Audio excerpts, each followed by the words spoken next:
नमस्कार दोस्तों, मैं धर्मेंद्र वर्मा ऑनलाइन स्टडी टीकी में आपका बहुत बहुत स्वागत करता हूं। जैसा अब यहाँ पर आपको जिन पियाजे जी से संबंधित वीडियो मिलने वाला है, जिसमें सबसे पहले आपको थ्योरी समझाई जाएगी, उसके बाद इनके प्रश्नों को बताया जाएगा। यानी कि थ्योरी प्लस प्रश्न दोनों ही एक ही वीडियो में आपको मिलने वाले हैं। और आप सभी को पता है कि जिन पियाजे जी से सबसे ज्यादा प्रश्न पूछे जाते हैं, चाहे वो कोई सी भी टेट एग्जाम हो। ये कंप्लीट देखिएगा। देखिए, पहले इस प्रकार से आपको समझाया जाएगा, उसके बाद इस प्रकार के प्रश्न आपको दिए जाएंगे।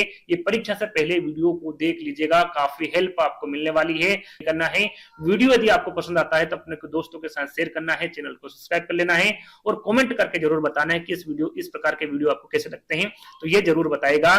चलिए शुरुआत करते हैं। सबसे पहले हम इस चैप्टर को समझेंगे, जिन पियाजे जी को समझेंगे, है ना। तो चलिए, जिन पियाजे का यहाँ पर फोटो लगा हुआ है। सबसे पहले इनकी जो डिटेल्स हैं, जो कि प्रश्न में और जो मैंने समझाया उसमें नहीं दी गई, वो मैं यहाँ पर समझा देता हूं, है ना। जिन पियाजे का संज्ञानात्मक, जिन पियाजे ने कौन सा सिद्धांत दिया है, तो इनके द्वारा संज्ञानात्मक विकास का सिद्धांत दिया है। कौन सा? संज्ञानात्मक विकास का सिद्धांत। यदि पूछे कि इनका जन्म कब और कहाँ हुआ था, इसके बारे में आपको पता होना चाहिए। तो जिन पियाजे का जो जन्म है वो 9 अगस्त 1896 को हुआ था। 1896 को हुआ था। कहां पर हुआ था? तो स्विट्जरलैंड में हुआ था। देखिए, अभी जो प्रश्न पूछे जा रहे हैं वो सिंपल से प्रश्न नहीं पूछे जा रहे, पूछते हैं कम से कम 1 से 2 प्रश्न पूछे, लेकिन अब जो प्रश्न पूछे जा रहे हैं वो कोई सी टेट एग्जाम हो, डीपली प्रश्न पूछे जा रहे हैं, जो आगे मैं आपको बताऊंगा, है ना। लेकिन जो सिंपल से प्रश्न है, कब हुआ था जन्म, कहां पर हुआ था, इसके बारे में भी आपको पता होना चाहिए। तो इनका जन्म 9 अगस्त 1896 में स्विट्जरलैंड में हुआ था, है ना। ये कब के, कौन सी शताब्दी के मनोवैज्ञानिक थे? तो याद रखिएगा, पियाजे 20वीं शताब्दी के मनोवैज्ञानिक थे। कौन से? 20वीं शताब्दी के, है ना। इन्होंने जो अपना अध्ययन है वो किस पर किया था, पूछा जाता है, तो अपने बच्चों पर किया था। कहां पर?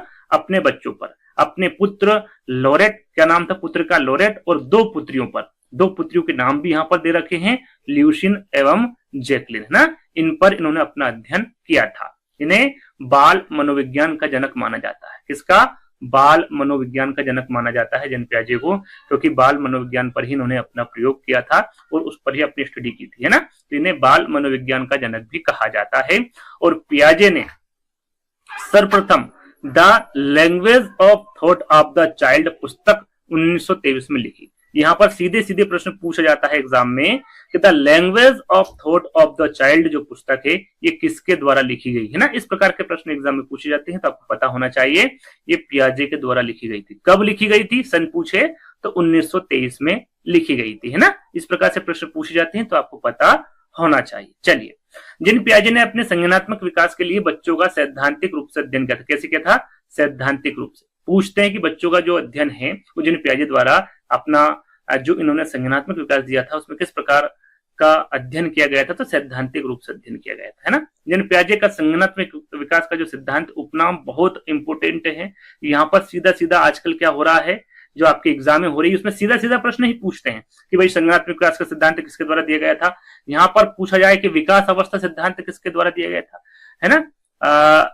संज्ञान जो सिद्धांत है या फिर ज्ञानात्मक सिद्धांत है, विकासात्मक सिद्धांत है, मानसिक विकास का सिद्धांत या फिर अवस्था का सिद्धांत है ना। इस प्रकार से आजकल प्रश्न पूछे जा रहे हैं, तो आपको पता होना चाहिए इसके उपनाम कौन कौन से हैं, इसको और किन किन नामों से जाना जाता है, तो ये भी आपको पता होना चाहिए। इसे विकास अवस्था के सिद्धांत के नाम से जाना जाता है, संज्ञान का सिद्धांत, ज्ञानात्मक सिद्धांत, विकासात्मक सिद्धांत, मानसिक विकास का सिद्धांत और अवस्था का सिद्धांत, है ना। आपको पता होना चाहिए इन नामों से संज्ञानात्मक विकास के सिद्धांत को जाना जाता है। आगे बढ़ते हैं। इन्होंने प्रयोगात्मक शिक्षा और व्यवहारिक शिक्षा पर बल दिया। यदि पूछे कि भाई इनके द्वारा किस पर बल दिया गया, तो इन्होंने प्रयोगात्मक शिक्षा पर, साथ में व्यवहारिक शिक्षा पर भी बल दिया गया। ये और पियाजे का जो सिद्धांत है वो खोज पद्धति से सीखने पर बल देता है। पहले खोजते हैं फिर सीखते हैं ना। खोज पद्धति से सीखने पर किनके द्वारा बल दिया गया है, तो ये पियाजे का जो सिद्धांत है संज्ञानात्मक विकास का सिद्धांत, उसके द्वारा खोज पद्धति पर सीखने पर बल देता है। जिन पियाजे ने बच्चों को नन्हा वैज्ञानिक कहा है, क्योंकि बच्चा अपने ज्ञान का जो निर्माण है वो कैसे करता है, खुद करता है। अपने ज्ञान का निर्माण कैसे करता है, बच्चा खुद करता है। इसलिए जो जिन पियाजे है उन्होंने बच्चों को क्या नाम दिया है, नन्हा वैज्ञानिक नाम दिया है, नन्हा वैज्ञानिक कहा है। चलिए, अपनी गतिविधियों से अन्वेषण व निर्माण करते हुए प्राप्त करते हैं, इसलिए इनके सिद्धांत को संज्ञानात्मक विकास का निर्माणवादी उपागम भी कहा जाता है। अन्वेषण व निर्माण यानी खुद करता है बच्चा, इसलिए इसे क्या कहा गया है, निर्माणवादी उपागम भी कहा है। है ना, या पूछे सीधा सीधा प्रश्न पूछा जाता है कि भाई निर्माणवादी उपागम सिद्धांत किस सिद्धांत को कहा जाता है, तो संज्ञानात्मक विकास के सिद्धांत को कहा जाता है। चलिए, बच्चों में ये मैं आपको बता दूं, उसके बाद प्रश्नों पर चलेंगे, है ना। बच्चों में जैसे जैसे, याद रखिएगा यहां पर जैविक परिपक्वता आती है, क्या आती है बच्चों में, जैविक परिपक्वता आती है, वैसे वैसे बच्चे का संज्ञानात्मक विकास होता रहेगा। जैसे जैसे बच्चे में परिपक्वता, यानी कि जैसे जैसे जैसे बच्चा बढ़ता जाएगा, बड़ा होता जाएगा, वैसे वैसे बच्चे में क्या होगा, संज्ञानात्मक विकास होता रहेगा। और इसकी शिक्षा का जो मुख्य क्षेत्र है, याद रखिएगा ये पूछा जाता है, जैविक मरमूसा था। क्या था इनका मुख्य क्षेत्र शिक्षा का, जैविक मरमूसा था, ये याद रखिएगा, इंपोर्टेंट है। यहाँ पर जो जानकारी दी गई, ये ऐसी जानकारी दी गई आपको जो कि प्रश्नों में नहीं दी गई है ना, सिंपल सी साधारण सी जानकारी थी। अब चलते हैं प्रश्नों की ओर। इनकी जो अवस्थाएं हैं वो प्रश्नों के साथ साथ मैं आपको बता दूंगा, जैसे जैसे प्रश्न पूछे जाएंगे वैसे वैसे मैं आपको इसकी जानकारी देता जाऊंगा, है ना। चलिए, पहला प्रश्न पूछा गया था आपका कि बच्चों के बौद्धिक विकास के 4 चरणों को परिभाषित किया है। जो 4 चरण बताए गए हैं ये किसके द्वारा बताए गए हैं, ये आपसे प्रश्न में पूछा गया है। भाई स्किनर ने, पियाजे ने, कोहलबर्ग ने, एरिक्सन ने। तो यहां पर तो आपको पता है कि भाई हम जिन पियाजे के बारे में बात कर रहे हैं तो उसका आंसर जिन पियाजे होगा। एग्जाम में ऐसा नहीं होता है ना, कहीं से भी कहीं पर भी प्रश्न पूछा जा सकता है। तो प्रश्न को हमेशा ध्यान से पढ़ना है और उसके बाद ही आपको आंसर का चयन करना है। तो इसका सही आंसर क्या होगा आपका, जिन पियाजे। जिन पियाजे के द्वारा कौन सी अवस्था दी गई है, कितनी अवस्था दी गई, 4 अवस्था, है ना। आगे हम एक एक करके बात करेंगे, तो आपका बी वाला विकल्प यहाँ पर करेक्ट होगा। अब कौन कौन सी 4 अवस्था है वो यहाँ पर लिखी भी हुई है, देखिए बी वाला आपका करेक्ट आंसर है ना। जिन पियाजे के संज्ञानात्मक विकास की उम्र के अनुसार कितनी अवस्थाएं बताई, 4 अवस्थाएं बताई। कौन कौन सी, पहली अवस्था है संवेदी पेशी अवस्था। संवेदी पेशी अवस्थाओं के भी उपनाम है। आगे जैसे जैसे प्रश्न आते जाएंगे वैसे वैसे हर एक छोटी से छोटी जानकारी आपको दी जाएगी, है ना। तो संवेदी पेशी अवस्था को संवेदी गामक अवस्था भी कहा जाता है। ये 0 से 2 वर्ष तक की होती है। कितनी होती है, 0 से 2 वर्ष तक की होती है। और दूसरी अवस्था है पूर्व क्रियात्मक अवस्था। कौन सी है, पूर्व क्रियात्मक अवस्था, जो कि 2 से 7 वर्ष तक की होती है। तीसरी अवस्था है मूर्त सक्रियात्मक अवस्था, जो कि 7 से 11 वर्ष तक की होती है। अमूर्त सक्रियात्मक अवस्था चौथी अवस्था होती है। क्रम वाइज आपको याद रखना है, पहली कौन सी, दूसरी कौन सी है, तीसरी कौन सी और चौथी कौन सी है।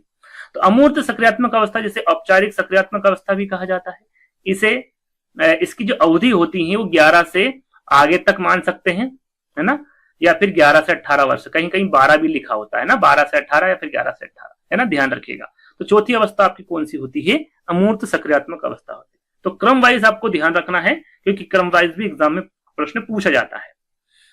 चलिए, दूसरा प्रश्न, पियाजे के अनुसार विश्व में समस्याओं को समझने, सोचने और हल करने की बच्चों की क्षमता का जो विकास है वो कैसे होता है। यहाँ पर समस्याओं को समझने, सोचने और हल करने की बच्चों की जो क्षमता का जो विकास होता है वो किस में होता है, ये सीधा सीधा पूछा गया है। पहला विकल्प है आपको आ सतत तरीके से, समय के साथ क्रमिक परिवर्तन करने से, निरंतर तरीके से, या फिर घाती तरीके से। तो पियाजे के अनुसार पूछा गया है तो इनके द्वारा बताया गया है असतत तरीके से। कैसे, असतत तरीके से, मतलब जो इनके द्वारा असतत विकास का एक सिद्धांत कह सकते हैं, तरीका कह सकते हैं। तो उस दृष्टिकोण को संदर्भित करते हुए इनके द्वारा बताया गया है कि जो विकास है वो परिवर्तनों को विशिष्ट चरण, जैसे कि हमने बताया कि भाई इनके द्वारा 4 चरण में प्रस्तुत किया गया विकास, है ना। तो इनके द्वारा जो विशिष्ट चरण बताए गए हैं उनको स्पष्ट रूप से विभाजित किया गया है इनके द्वारा, और इसी को क्या कहते हैं, असतत तरीका कहते हैं। तो पहला वाला जो विकल्प होगा ये आपका सही होगा। यहाँ पर मैंने जानकारी भी दी गई है, हर छोटी छोटी जानकारी, लिखी हुई जानकारी आपको प्राप्त होगी, ताकि जहां पर आपको थोड़ा सा प्रॉब्लम हो तो यहाँ पर आप स्क्रीनशॉट ले लें और जब भी आपको समय मिले आप उसको आसानी से पढ़ लें, है ना। चलिए, तो देखिए करेक्ट आंसर मैंने आपको क्या बताया था, पहला वाला बताया था, है ना। तो यहाँ पर देखिए लिखा हुआ कि पियाजे के विकास का चरण जो है वो असंततः विकास सिद्धांत का एक उदाहरण है ना। असंततः विकास सिद्धांत उस दृष्टिकोण को संदर्भित करता है जिसके अनुसार विकास परिवर्तनों को विशिष्ट चरणों में स्पष्ट रूप से विभाजित किया गया। इनके द्वारा किया गया, पियाजे के 4 चरण बताए हैं, हर चरण में अलग अलग प्रकार बताया गया है, किस प्रकार से बच्चा क्या करता है, कैसे करता है, किस प्रकार बढ़ता है, सारी चीजें जो इनके द्वारा 4 सिद्धांत बताए गए उनमें बताया गया है, और उसी को क्या कहते हैं, असंततः सिद्धांत कहते हैं ना। इन चरणों को छोड़ इन चरणों को छोड़ा नहीं जा सकता और एक एक करके उनसे आगे बढ़ना आमतौर पर व्यक्तियों के लिए क्या है, आवश्यक माना जाता है ना। जैसे जैसे सिद्धांत आते जाएंगे 1 2 3 4 उसमें सारी जानकारी आपको दी जाएगी, है ना। और इस सिद्धांत में जिन पियाजे ने संज्ञानात्मक विकास के कितने चरण बताए हैं, 4 चरण बताए हैं, जिसमें पहले चरण में जो बच्चा, पहले चरण का मतलब क्या है, संवेदी पेशी अवस्था है ना, इसमें जो बच्चा है वो पर्यावरण के साथ बातचीत करता है। दूसरे चरण में जो दूसरा चरण है आपको जैसे कि मैंने बताया था पूर्व क्रियात्मक अवस्था, जिसमें बच्चा क्या करता है, सरल प्रतीकों और भाषा को समझने में सक्षम हो जाता है। तीसरा चरण मैंने आपको क्या बताया था, मूर्त सक्रियात्मक अवस्था, इसमें क्या होता है, बच्चा तार्किक और ठोस तर्क करने में सक्षम हो जाता है। चौथे चरण में जो बच्चा है जिसको हम अमूर्त सक्रियात्मक अवस्था या फिर मैंने आपको बताया था औपचारिक सक्रियात्मक अवस्था कहते हैं, इसमें बच्चा जो होता है वो अमूर्त प्रतीकों में सोचने में सक्षम हो जाता है। और इसके बाद कोई अतिरिक्त चरण इनके द्वारा नहीं बताया गया है जिसके माध्यम से वो आगे बढ़े। इन चारों चरणों में वो वयस्क तक सारी चीजें, सारा ज्ञान उनके द्वारा दिया गया है इन 4 अवस्थाओं में, जैसे कि हम आगे बात करने वाले हैं। और इस मॉडल के तहत व्यक्तिगत विकास को पूरा माना जाता है, यानी कि इस 4 चरणों में ही व्यक्तिगत का जो विकास है वो पूरा हो जाता है ना। चलिए अगला प्रश्न, अहम केंद्रित भाषा की संकल्पना निम्न में से किसके साथ घनिष्ठ रूप से जुड़ी हुई है। अहम केंद्रित भाषा, यहाँ पर अहम केंद्रित भाषा के बारे में पूछा गया है। यदि यहाँ पर थोड़ा सा मैं इसको और सरल कर देता हूं, इसको बोलते हैं जीववाद, है ना। जीववाद या फिर अहम केंद्रित भाषा की जो संकल्पना है ये किसके साथ घनिष्ठ रूप से जुड़ी हुई है। जैसे कि हम पियाजे के बारे में पढ़ रहे हैं तो आपको पता होगा कि पियाजे इसका आंसर होगा, है ना। जैसे कि मैंने आपको थोड़ी देर पहले ही बताया था कि एग्जाम में इस प्रकार से प्रश्न नहीं पूछे जाते हैं, अलग अलग सभी मिलजुल कर प्रश्न पूछे जाते हैं, तो वहां पर आपको कंफ्यूज नहीं होना है। अहम केंद्रित भाषा दे दे या फिर जीववाद दे दे, है ना। क्या वो अरस्तु है, टेलर है, पियाजे है या फिर विलियम्स है। सिंपल सा आंसर है पियाजे, है ना। तो इसके बारे में हम समझते हैं जीववाद क्या है, अहम केंद्रित भाषा क्या है। तो ये यहाँ पर देखिए सब लिखा हुआ है हर एक चीज। जीववाद या फिर अहम केंद्रित भाषा, जीववाद के अंतर्गत बालक जो निर्जीव वस्तुएं होती हैं उसे वो सजीव समझता है। जो निर्जीव वस्तु होती हैं जैसे कि बादल हो गया, जैसे कि यहाँ पर देखिए बालक समझता है कि बादल, साइकिल, हवा, घड़ी जैसी जो वस्तुएं होती हैं वो कैसी होती हैं, सजीव होती हैं। और यहाँ जो जीववाद है या फिर अहम केंद्रित भाषा है ये किसके अंतर्गत है, जो 4 इनके द्वारा अवस्थाएं बताई हैं ये किसके अंतर्गत आता है। तो ये पूर्व सक्रियात्मक अवस्था, जैसे प्राक संक्रियात्मक अवस्था भी कहते हैं, पूर्व संकल्पनात्मक अवस्था भी कहते हैं, जो कि 2 से 7 वर्ष तक की होती हैं। और इसके बारे में आपको बता चुका हूं, इसके उपनाम एक एक करके मैं आगे भी आपको बताता जाऊंगा, है ना। तो ये कौन सी अवस्था के अंतर्गत आएगा, जीववाद आपका पूर्व सक्रियात्मक अवस्था के अंतर्गत आएगा या फिर अहम केंद्रित भाषा। तो आप समझ गए, यहां तक आगे बढ़ते हैं। चौथा प्रश्न, पियाजे के मानसिक विकासात्मक सिद्धांत के निम्नलिखित में से किस चरण का बौद्धिक विकास समय के वस्तुकरण द्वारा चिन्हित है। यहां पर देखिए वस्तुकरण, वस्तु स्थायित्व आपने पढ़ा होगा, नहीं पढ़ा तो मैं आपको बता देता हूं। यहाँ पर वस्तु स्थायित्व की बात की जा रही है, तो कौन सी अवस्था है या फिर कौन सा चरण है या फिर कौन सी अवधि है ना। तो संवेदी गतिक अनुकूलन की अवधि होगी क्या, प्रतिकारात्मक विचार की अवधि होगी, पूर्वधारण विचार की अवधि होगी या फिर सहज विचार की अवधि होगी। तो जब बच्चा वस्तु स्थायित्व जो बच्चे में आना शुरू होता है तो कौन सी अवस्था होती है, पहली अवस्था होती है। कौन सी होती है, पहली अवस्था होती है। क्या मैंने आपको बताया था, पहली अवस्था संवेदी पेशी अवस्था, जैसे संवेदी गतिक अनुकूलन की अवधि भी कहा जाता है ना। पहला वाला विकल्प आपका यहाँ पर क्या होगा, करेक्ट होगा। अब यहाँ पर पहली अवस्था हम पढ़ेंगे, सारी जानकारी मैं आपको दूंगा, है ना। एक एक करके पहली अवस्था भी आएगी, दूसरी भी आएगी, तो एक एक करके मैं जानकारी दूंगा। देखिए यहाँ पर एक फोटो भी लगा हुआ बच्चे का, क्यूट सा बच्चा है ना। ये खिलौने हैं, तो इसको ये नहीं पता है कि इसको खेलना है कि मुंह में भरना है ना। जो बच्चा होता है इस उम्र में 0 से 2 वर्ष की उम्र में बच्चा इस प्रकार से ही खेलता है। तो देखिए पहली अवस्था जो बताई गई है पियाजे के द्वारा वो संवेदी पेशी अवस्था बताई है। इसे इंद्रिय जनित गामक अवस्था भी कहते हैं। जैसे कि मैंने आपको बताया था कि अभी फिलहाल में जो प्रश्न पूछे जा रहे हैं वो सीधे सीधे नहीं पूछे जा रहे, है ना। संवेदी पेशी की जगह इंद्रिय जनित गामक दे देंगे, ज्ञानात्मक क्रियात्मक दे देंगे। यहाँ पर ज्ञानात्मक अलग है और क्रियात्मक अलग है।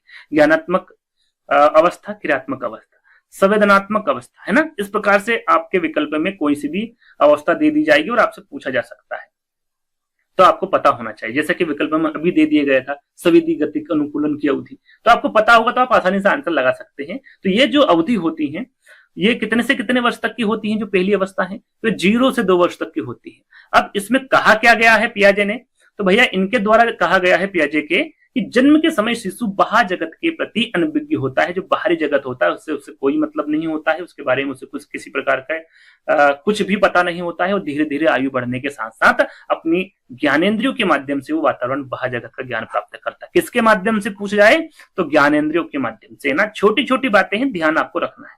चलिए,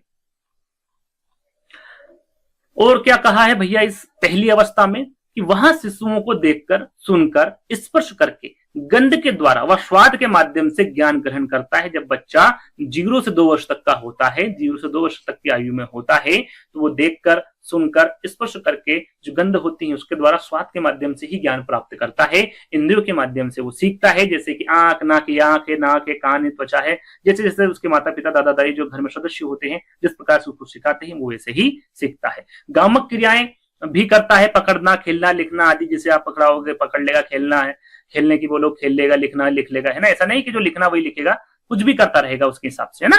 तो छोटे छोटे शब्दों को बोलना बच्चा सीख जाता है, अपने अपनों को देखकर मुस्कुराना सीख जाता है, अपरिचित को देखकर वो रोना शुरू कर देता है, वो डर जाता है। यह सब क्रिया वो कौन सी अवस्था में करता है? संवेदी पेशी अवस्था में, इंद्रिय जनित गामक अवस्था में करता है ना। ये आपसे सीधे सीधे ही पूछा जा सकता है कि भाई छोटे छोटे शब्दों को बोलना, अपनों को देखकर मुस्कुराना, अपरिचित को देखकर रोना या फिर डर जाना, किस अवस्था में होता है? इसी प्रकार से प्रश्न पूछे जाते हैं ना। तो हर एक चीज को मैं आपको समझा रहा हूं तो आसानी से, इत्मीनान से। ऐसा नहीं है कि वीडियो को तेज चाल में कर लिया और देख रहे हैं, ऐसा नहीं है। आराम से इत्मीनान से देखिए। यदि आपको पास होना है तो हर चीज को आपको समझना होगा, देखना होगा।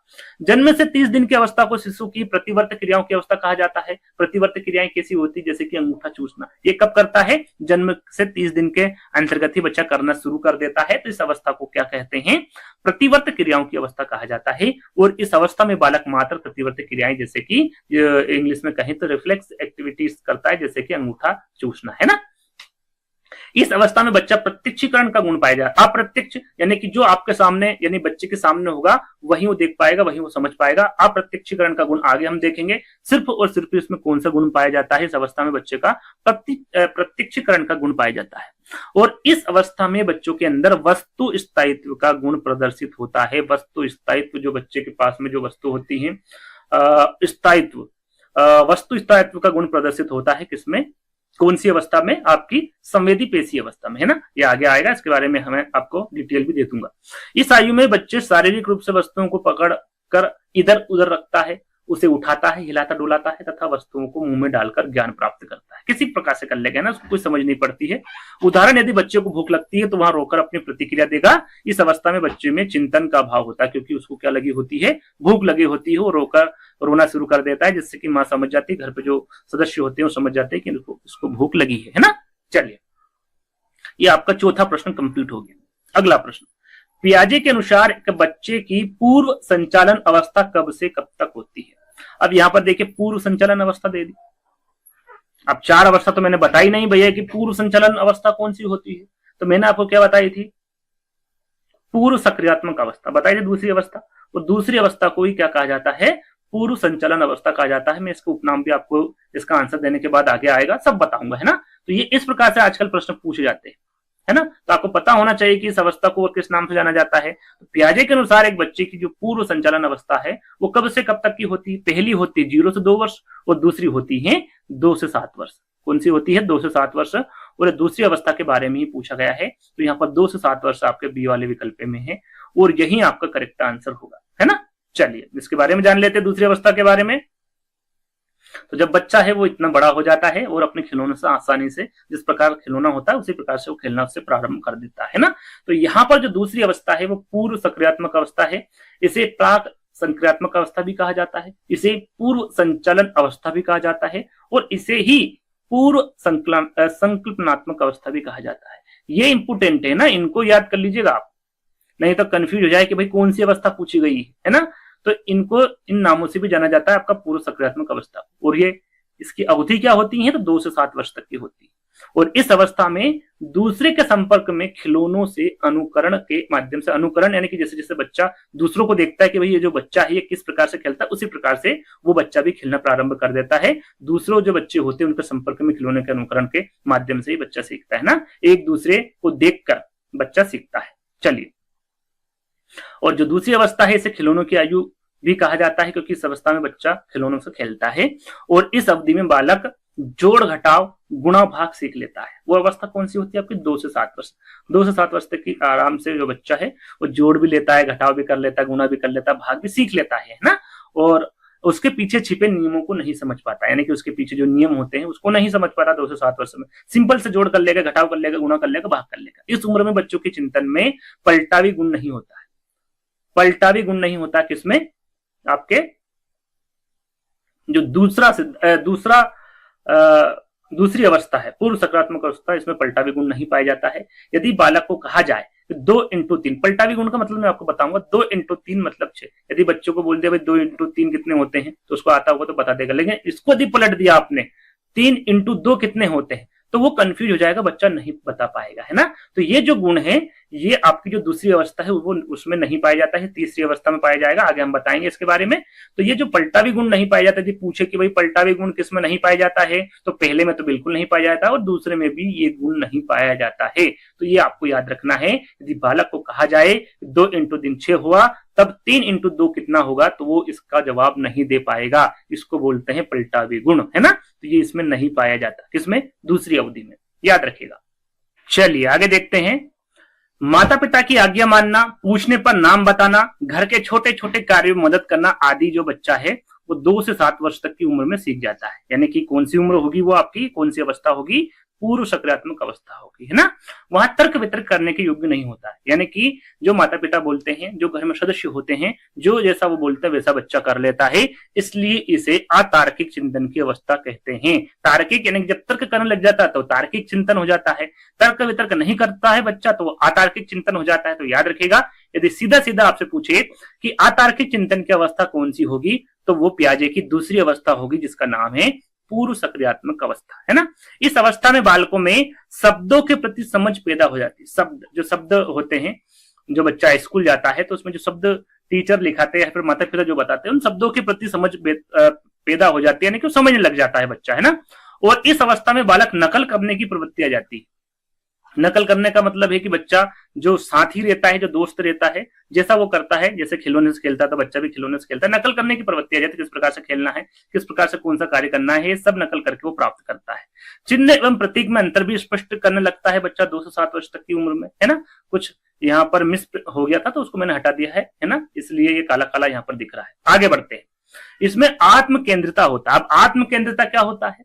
तो बालक यहां सोचता है कि इस दुनिया में जो कुछ भी मौजूद है वहां सब क्या है, उसके लिए ही। जैसे सूर्य भी उसके साथ चलता है, चांद तारे भी उसके लिए चमकते हैं, तो वो सोचता है कि सूर्य भी मेरे लिए है, चांद तारे भी मेरे लिए है, ये जो दुनिया है, ये सब कुछ मौजूद दुनिया में जो भी है वो सब मेरे लिए है। इसे क्या कहते हैं? आत्म केंद्रिता कहते हैं। तो ये जो गुण है ये बच्चा किसमें पाया जाता है, कौन सी अवस्था में पाया जाता है? 2 से 7 वर्ष तक की। और कौन सी अवस्था है? पूर्व सक्रियात्मक अवस्था। बार बार मैं इस अवस्था के बारे में, इस अवधि के बारे में क्यों मैं आपको बता रहा हूं, ताकि आपको ये आसानी से याद हो जाए। बार बार ये रहेगा आपके साथ में, मैं बोलते जाऊंगा, आप सुनते जाएंगे तो बार बार मैं बोलूंगा तो आपको याद हो जाएगी जल्दी, है ना।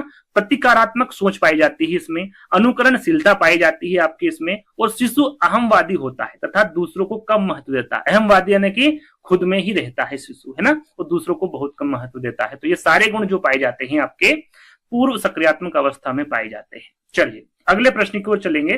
5 प्रश्न आपके कंप्लीट हो गए हैं। वीडियो काफी लंबा हो रहा है, क्यों हो रहा है? क्योंकि हर एक प्रश्न को आपको अच्छे से समझाया जा रहा है।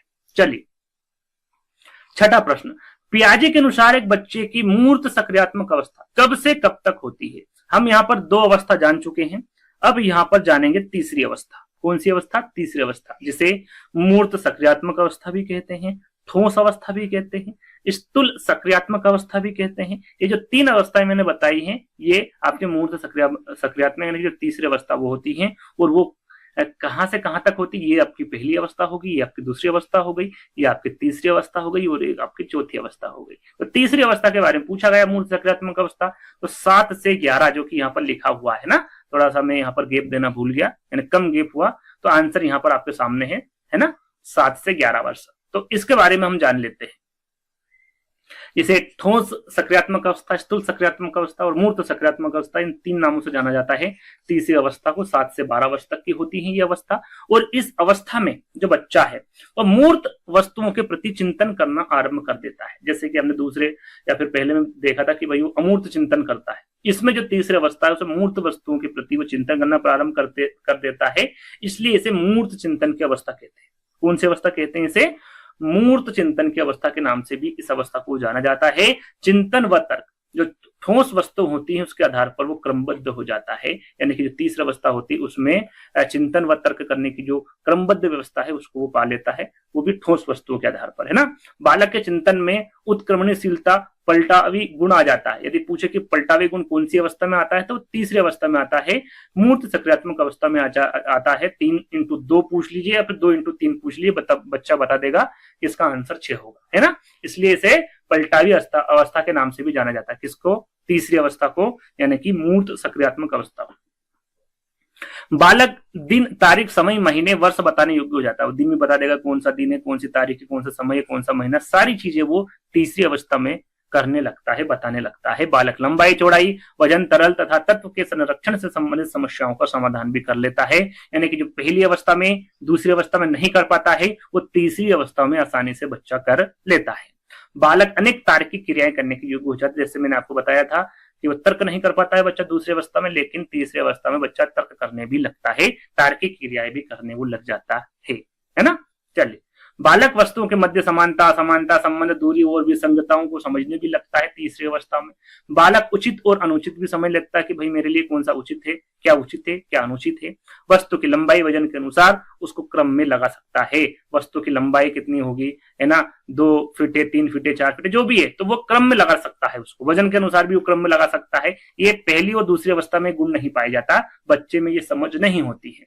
भाषा एवं संप्रेषण योग्यता का विकास हो जाता है, भाषा एवं संप्रेषण का, है ना। परंतु इस अवस्था में बालक मानसिक क्रियाएं तभी कर पाता है जब वस्तु मूर्त या स्थूल रूप से में हो, यानी कि उसके पास में हो, है ना। तो ये कौन सी अवस्था में होता? तीसरी अवस्था में। यहां आके वो रुक जाता है, जो कि फूर्त अवस्था में वो सब कुछ करने लगता है ना। तो सारी चीजें किसके अंतर्गत आएगी? आपकी तीसरी अवस्था के अंतर्गत आएगी। आगे बढ़ेंगे 7वें प्रश्न में।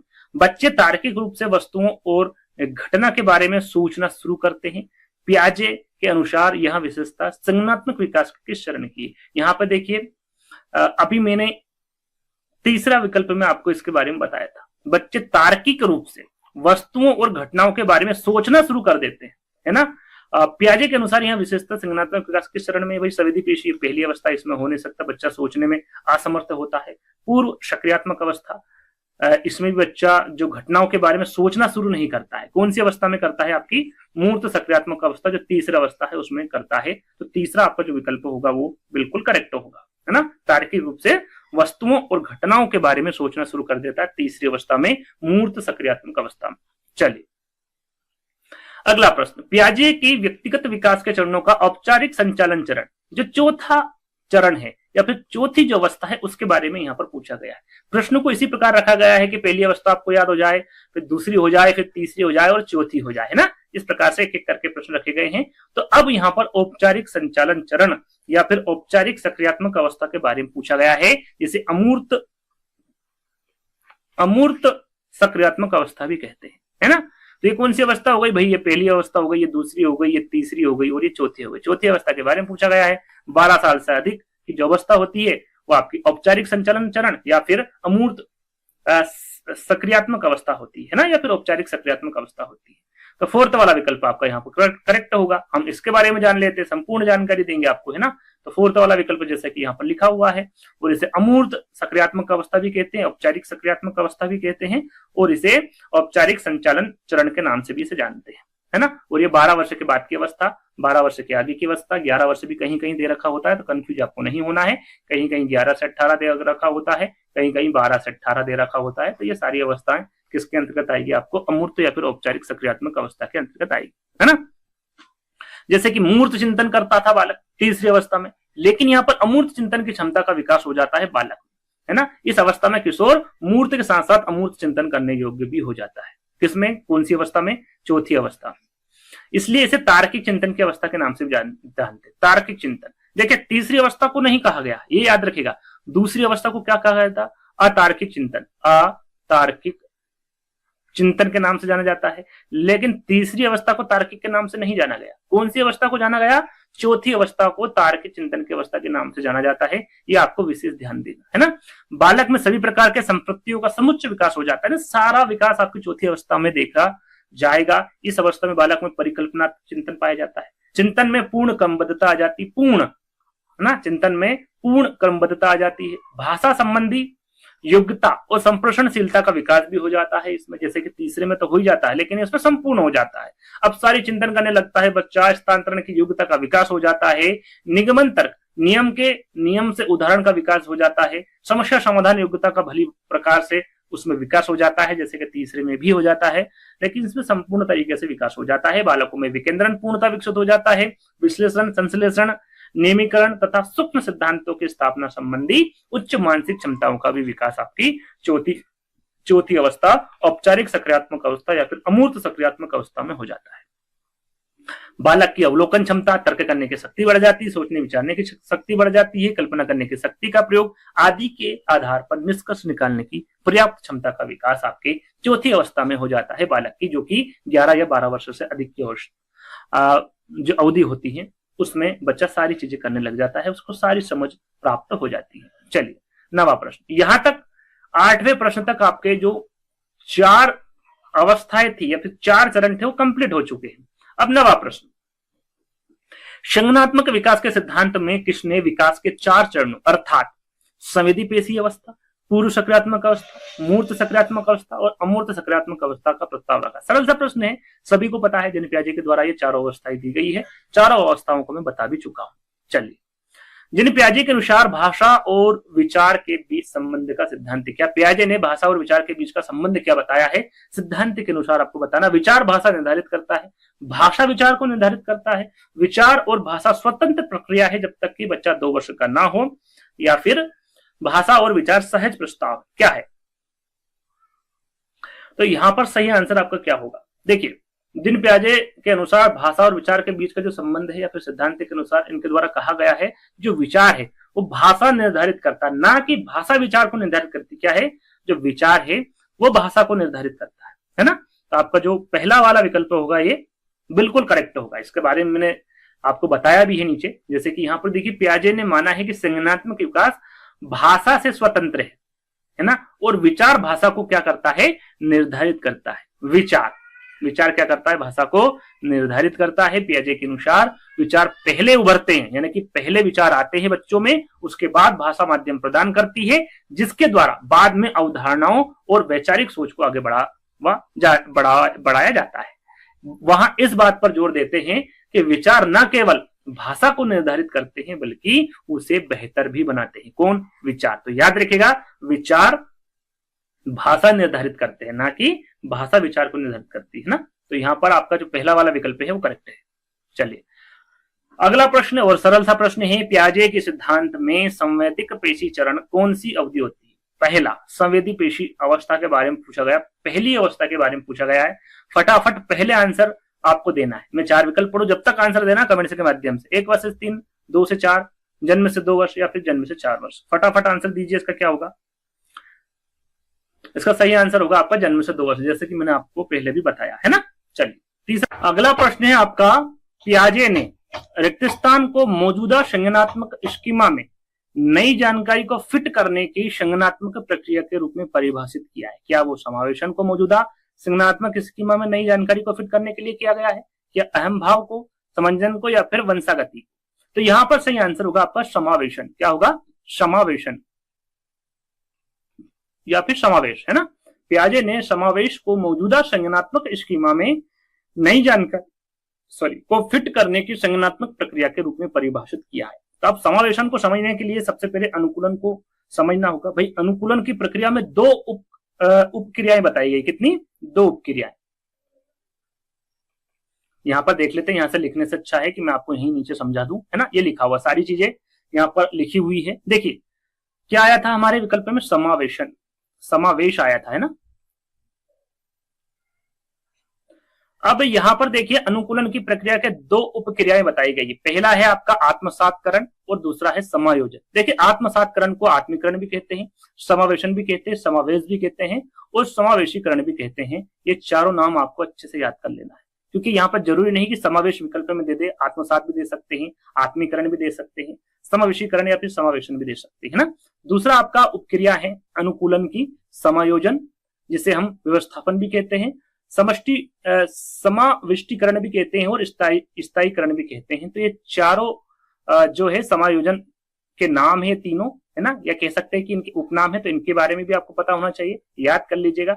अब बात कर लेते हैं कि भैया जो समावेशन है या फिर समावेश है या फिर आत्मसातकरण है, ये क्या होता है और समायोजन क्या होता है। तो आत्मसातकरण पूर्व ज्ञान में नवीन ज्ञान जोड़ना, क्या होता है ये आत्मसातकरण कहलाता है। जो पूर्व ज्ञान है उसमें आपने नवीन ज्ञान को जोड़ दिया, उसे आत्मसातकरण कहते हैं। या नवीन जानकारी को पूर्व प्रचलित योजना में यथावत व्यवस्थित करने को भी क्या कहते हैं, आत्मसातकरण या फिर समावेशन कहते हैं। समायोजन किसे कहते हैं, पूर्व ज्ञान में परिवर्तन करके वातावरण के साथ तालमेल बिठाना, इसे क्या कहते हैं, समायोजन कहते हैं। क्या कहते हैं, समायोजन कहते हैं, ये याद रखिएगा। और यदि इन दोनों को जोड़ दिए जाए तो वो क्या कहलाएगा, वो संतुलन कहलाएगा, है ना। आगे मैं बताऊंगा आपको, वो संतुलन या फिर साम्य धारण कहलाएगा, वो आगे मैं आपको जानकारी दूंगा, है ना। तो यहां पर आपका करेक्ट आंसर मैंने आपको बता दिया, पहला वाला होगा समावेशन। चलिए अगला प्रश्न, पियाजे ने अपना कार्य किस क्षेत्र में अधिक किया है। सरल सा प्रश्न है, 4 विकल्प पढ़ेंगे, आसानी से आंसर दे देंगे। अर्थशास्त्र, मनोविज्ञान, राजनीति या फिर हिंदी। सरल सा प्रश्न है, मनोविज्ञान के क्षेत्र में पियाजे ने अपना कार्य किया है ना, अधिक किया है, तो बी वाला विकल्प आपका करेक्ट होगा। अगला प्रश्न, पियाजे ने घोषणा की कि बचपन में 4 चरणों में संज्ञानात्मक विकास होता है। जैसे 4 चरण मैंने आपको बता दिया। चरणों के बारे में निम्नलिखित में से कौन सा सही नहीं है। हमेशा प्रश्नों को ध्यान से पढ़ना है, क्या नेगेटिव पूछा गया है या फिर पॉजिटिव पूछा गया है, कौन सा पूछा गया है, किस प्रकार से प्रश्न पूछा गया है, इसके बारे में आपको पता होना चाहिए। विकास के चरण क्रम में होते, बिल्कुल 4 चरण बताए, बिल्कुल होते हैं। बच्चे विकास के चरणों को छोड़ते नहीं है, बल्कि हर एक से गुजरते, बिल्कुल क्रम वाइज, है ना। पहला चरण से गुजरेगा, फिर दूसरे चरण से, तीसरे चरण से ऐसे गुजरेगा, तो बी वाला भी आपका करेक्ट होगा। विकास के चरणों में एक अवस्था से दूसरी अवस्था में आदर्शी परिवर्तन होता है, तो आदर्शी परिवर्तन नहीं होता है, यानी कि तीसरा वाला जो विकल्प होगा ये आपका करेक्ट होगा। ये इन चारों चरणों में फिट नहीं है, यानी कि निम्नलिखित में से कौन सा सही नहीं है, तो तीसरा वाला नहीं है। चौथा भी पढ़ लेते हैं, विकास के चरण टुकड़ों द्वारा निर्माण के रूप में होते हैं, प्रत्येक अंतिम चरण में टुकड़ों का उपयोग करते हैं, यानी कि इनने 4 चरणों में 4 टुकड़ों में जो बच्चों का निर्माण है वो बांट दिया है। तो ये आपका जो चौथा वाला विकल्प है ये भी आपका करेक्ट है। चलिए अगला प्रश्न है, पियाजे द्वारा दिए गए नैतिक विकास के निम्नलिखित चरणों में से किस चरण के दौड़ना पुरस्कार, किस चरण में दौड़ना पुरस्कार और दंड बच्चे के नैतिक विकास को नियंत्रित करता है। यहाँ पर देखिए नैतिक विकास के बारे में पूछा गया जो पियाजे द्वारा दिया गया है। यहाँ पर चरणों में से कौन सा चरण है जिसमें दौड़ना पुरस्कार और दंड बच्चे के नैतिक विकास को नियंत्रित करता है, वो चरण आपको बताना है। क्या वो व्यक्तिक्रम नैतिकता है, परायतत्ता अधिकार है, परायतत्ता पारस्परिकता है या फिर स्वायत्तता किशोरावस्था है ना। कौन सी अवस्था है जिसमें जो बच्चा है उसमें दौड़ना पुरस्कार और दंड नैतिक विकास को नियंत्रित करना सीख जाता है बच्चा, वो कौन सा चरण है, इसके बारे में बताना है। तो सबसे पहले हम नैतिक विकास जो इनके द्वारा दिया गया है, नैतिक निर्णय, नैतिक विकास के बारे में हम जान लेते हैं। देखिए पियाजे ने बच्चे के नैतिक निर्णय में विकास के चरणों को समझने की जो नींव रखी थी वो कब रखी थी, 1965 में रखी थी, है ना। उनके शोध में मुख्य क्षेत्र थे कि कैसे बच्चे नियमों और सिद्धांतों पर काम करते हैं, कैसे नियम बनाते हैं, कैसे सिद्धांत बनाते हैं, उस पर कैसे काम करते हैं, ये उनका मुख्य शोध क्षेत्र था। ये याद रखिएगा, नैतिक विकास की बात की जा रही है, कैसे बच्चे बुरे कामों और झूठों का न्याय करते हैं और कैसे बच्चे सजा और न्याय को देखते हैं। ये सारे शोध किसके द्वारा किए गए थे, पियाजे के द्वारा नैतिक विकास में किए गए थे। इनका ये मुख्य क्षेत्र था, ये आपको मालूम होना चाहिए, है ना। इनके द्वारा जो चरण बताए हैं वो कितने बताए हैं, 4 चरण बताए। कितने, 4 चरण बताए हैं। उन चारों चरणों के बारे में हम बात करेंगे। पहला चरण है आपका, चरण पहला है आपका नैतिक विकास, जिसे व्युत्क्रम या पूर्व नैतिक काल भी कहते हैं। और इसकी जो अवधि होती, अवधि बहुत इंपॉर्टेंट, पहले 5 वर्ष, है ना। पहले 5 वर्ष में आपका व्यतिक्रम या फिर पूर्व नैतिक काल होता है। और इस स्तर पर बच्चे का जो व्यवहार है उसका व्यवहार नैतिक मानकों द्वारा निर्देशित नहीं है। कैसे, नैतिक मानकों द्वारा इसमें निर्देशित नहीं किया जा सकता, पहले चरण में। दूसरा चरण है इसका हेटेरोनॉमस बोलते हैं इसको ही नैतिक यथार्थवाद, यथार्थवाद का आपने नाम सुना होगा, नैतिक यथार्थवाद, और इसे ही परायतत्ता अधिकार कहते हैं। और आपका जो आंसर होगा इसका अवधि जान लेते हैं 5 से 9 वर्ष। पुरस्कार और दंड नैतिक विकास को नियंत्रित करता है, और यही प्रश्न में पूछा गया था। क्या पूछा गया था? यही प्रश्न में पूछा गया था, और यही आपका आंसर है, परायतत्ता अधिकार, है ना। इसमें पूछा गया था दौड़ना, पुरस्कार और दंड बच्चे के नैतिक विकास को नियंत्रित कब करता, कौन से चरण में करता है?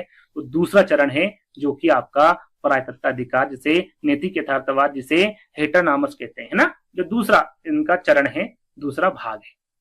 तीसरा चरण है इनका विषम लैंगिक पारस्परिकता, जिसे नैतिक सापेक्षवाद भी कहते हैं, और इसकी जो अवधि है वो 9 से 13 वर्ष तक की होती है।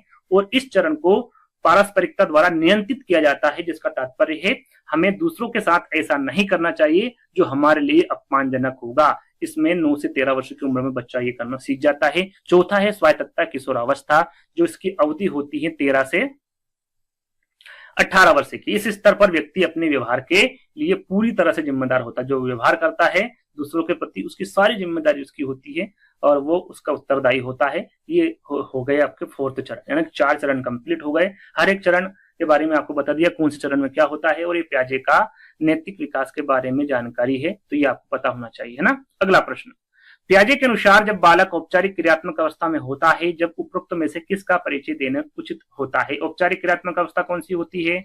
चौथी अवस्था, 11 या फिर 12 वर्ष से जो आगे की अवस्था होती है उसे क्या कहते हैं? आपकी औपचारिक क्रियात्मक अवस्था कहते हैं। इसमें आंकड़ों का प्रबंध होता, संख्या, ज्योमिति, अनुपात एवं समानुपात। मैंने आपको बताया था सारी चीजें वो सीख जाता है, जिसमें सबसे जो मैंने आपको बताया था अनुपात और समानुपात है। अनुपात एवं समानुपात, ये जो जिन पियाजे के अनुसार जब बालक औपचारिक क्रियात्मक अवस्था में होता है, तब ये अनुपात एवं समानुपात का परिचय देना उचित समझता है, उचित होता है उसके लिए। तो 4th वाला विकल्प आपका इस यहाँ पर करेक्ट होगा। चलिए अगला प्रश्न, पियाजे ने दावा किया है कि निम्नलिखित सभी उसके संज्ञानात्मक विकास के चरणों के बारे में सत्य है। इनमें से कौन सा सत्य है? यानी कि जो सत्य है उसके बारे में नहीं बताना है, जो असत्य है उसके बारे में बताना है। सभी बच्चे विभिन्न चरणों में से एक ही उम्र में प्रगति करते हैं? बिल्कुल नहीं करते भाई, वो सभी उम्र में प्रगति करते हैं, तो पहला वाला ही विकल्प आपका गलत हो गया, है ना। दुनिया भर में सभी बच्चे एक ही क्रम में चरणों से गुजरते हैं? बिल्कुल एक ही चरणों के क्रम में गुजरते, जो चरण बताए हैं उन्हीं के माध्यम से गुजरते, उन्हीं चरणों में गुजरना पड़ता है बच्चों को, और उसी प्रकार से वो कार्य करते हैं। सभी सामान्य बच्चे ठोस संचालन की अवस्था में पहुंचते हैं? बिल्कुल सभी ठोस संचालन अवस्था, जो चौथी अवस्था उसे ठोस संचालन अवस्था मैंने आपको बताया था, है ना, जिसे औपचारिक सक्रियात्मक अवस्था भी कहते हैं, या फिर अमूर्त सक्रियात्मक अवस्था भी कहते हैं। ये भी आपका सही है, बिल्कुल गुजरना पड़ता है। चरण दर चरण परिवर्तन कभी कभी बहुत अचानक हो सकते हैं, बिल्कुल हो सकते हैं। तो जो आपका पहला वाला विकल्प है वो आपका करेक्ट होगा, क्योंकि असत्य पूछा गया था, तो यही आपका करेक्ट आंसर होगा। चलिए, जिन पियाजे के सिद्धांत के पूर्व संचालन चरण को कितने उपचरणों में विभाजित किया है? अभी हमने देखा कि भैया जिन पियाजे द्वारा संज्ञानात्मक विकास के 4 चरण बताए हैं, और चारों चरण मैंने आपको बता दिए। मैं यहाँ पर आपको बताऊं कि जो 4 चरण है उसके भी उपचरण होते हैं। जैसे कि यहाँ पर पूर्व संचालन चरण के बारे में पूछ लिया गया, जो कि दूसरी अवस्था है, 2 से 7 वर्ष तक की जो अवस्था है उसके उपचरण यहाँ पर पूछे गए हैं। इस प्रकार से प्रश्न पूछे जा रहे हैं, यानी कि डीपली प्रश्न पूछे जा रहे हैं।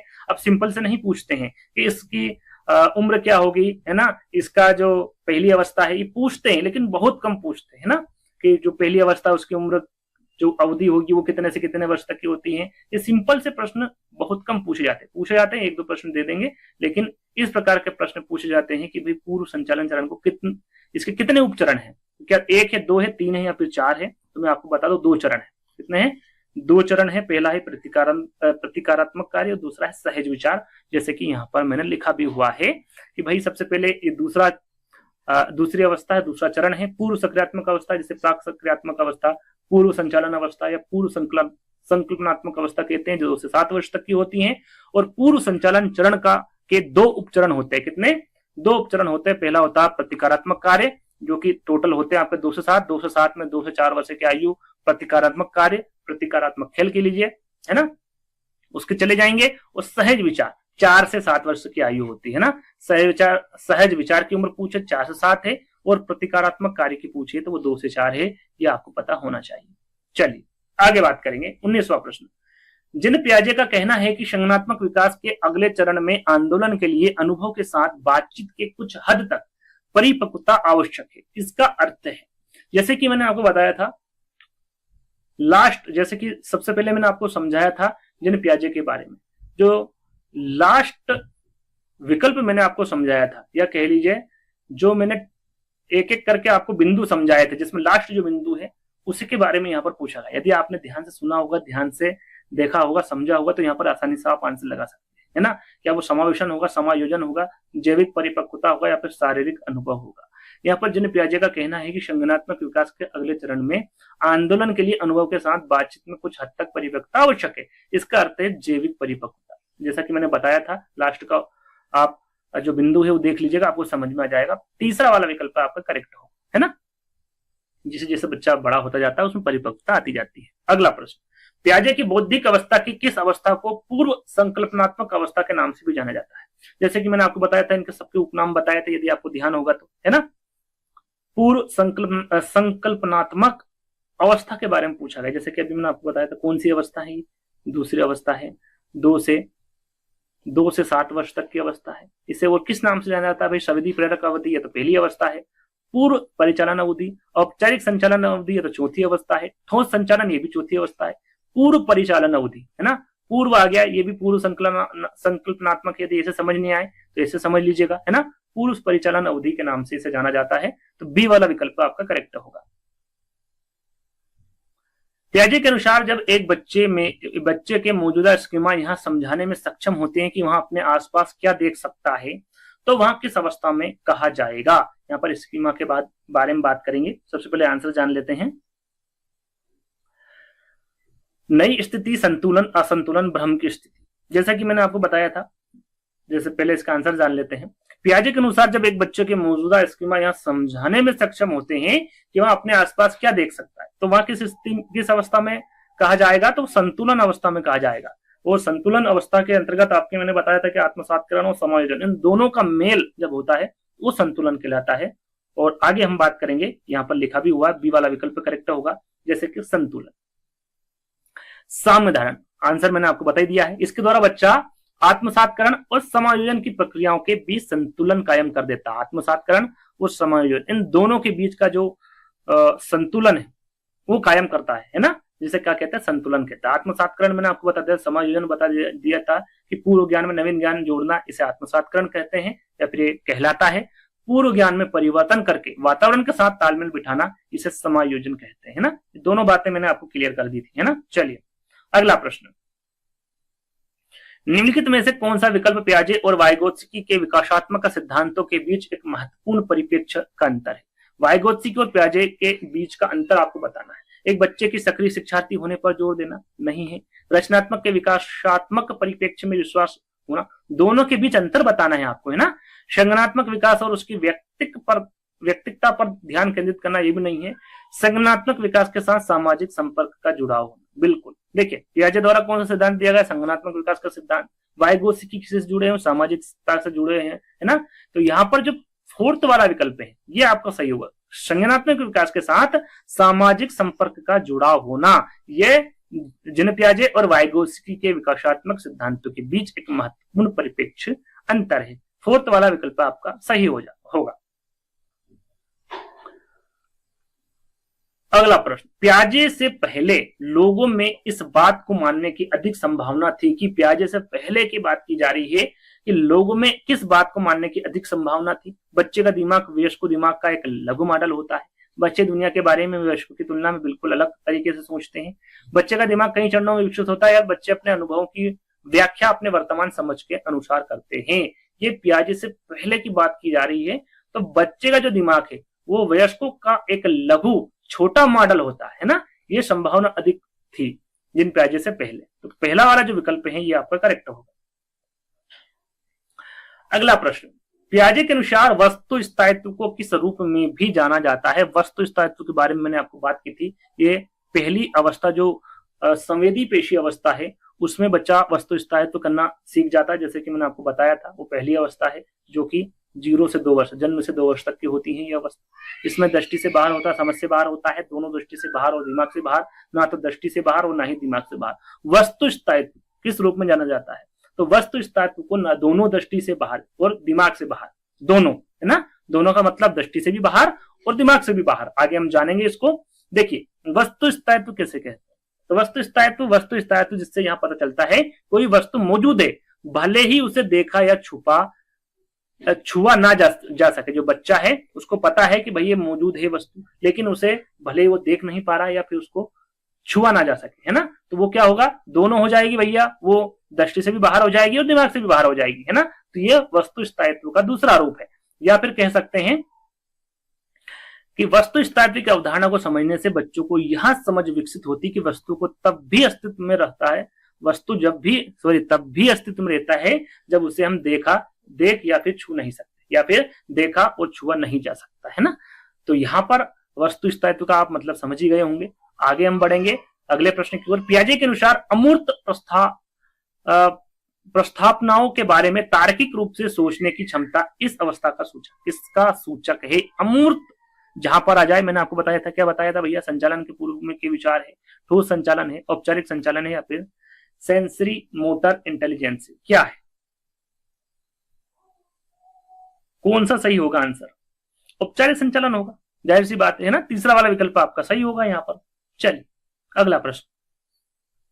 अमूर्त, जैसे कि मैंने बताया था, अमूर्त संक्रियात्मक अवस्था भी कहते हैं, इसे औपचारिक सक्रियात्मक अवस्था कहते हैं। 12 वर्ष या फिर 11 वर्ष के बाद की अवस्था होती है।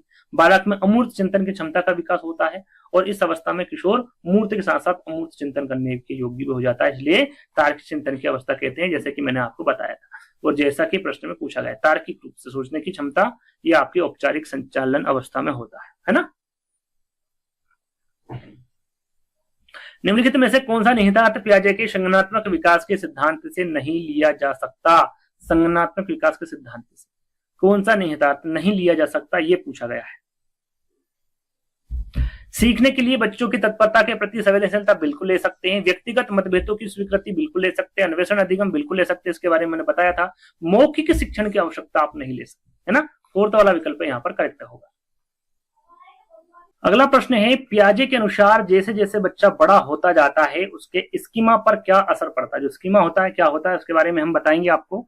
तो यहाँ पर क्या असर होगा? तो जैसे जैसे बच्चा बड़ा होता है, क्या उसमें भ्रमित और संधिपूर्ण होता है, बड़ा और छोटा होता है, सीमित और संकीर्ण होता है, असंख्य और विस्तृत होता है। तो बच्चा जैसे जैसे बड़ा होगा तो स्कीमा भी असंख्य और विस्तृत होगा। कैसा होगा? असंख्य और विस्तृत होगा। यहाँ पर स्कीमा के बारे में जान लेते हैं। स्कीमा मानसिक ढांचा है। क्या है? मानसिक ढांचा है जो व्यक्तियों को जानकारी को व्यवस्थित करता है और व्याख्या करने में उसमें मदद करता है। क्या करता है? जानकारी को व्यवस्थित करता है स्कीमा, साथ में व्याख्या करने में भी मदद करता है। जैसे जैसे बच्चा बड़ा होता है और सीखता है उसकी स्कीमाएं अधिक संख्या में और परिष्कृत होती है ना, उसकी संख्या बढ़ जाती है और जिसमें दुनिया की अधिक जटिल समझ भी विकसित होती है। किसमें? स्कीमा के माध्यम से। तो याद रखिएगा स्कीमा किसे कहते हैं। तो अगले प्रश्न की ओर बढ़ेंगे। अगला प्रश्न आपका, पियाजे के अनुसार चूसना और पकड़ना संवेदी प्रेरक अवधि के किस उपखंड के अंतर्गत आता है? चूसना और पकड़ना संवेदी प्रेरक अवधि के किस उपखंड में आता है? जैसे कि मैंने आपको बताया था, वंशानुगत सजगता, अधिग्रहित अनुकूलन, जानबूझकर व्यवहार, या फिर प्रतिकारात्मक प्रतिनिधित्व।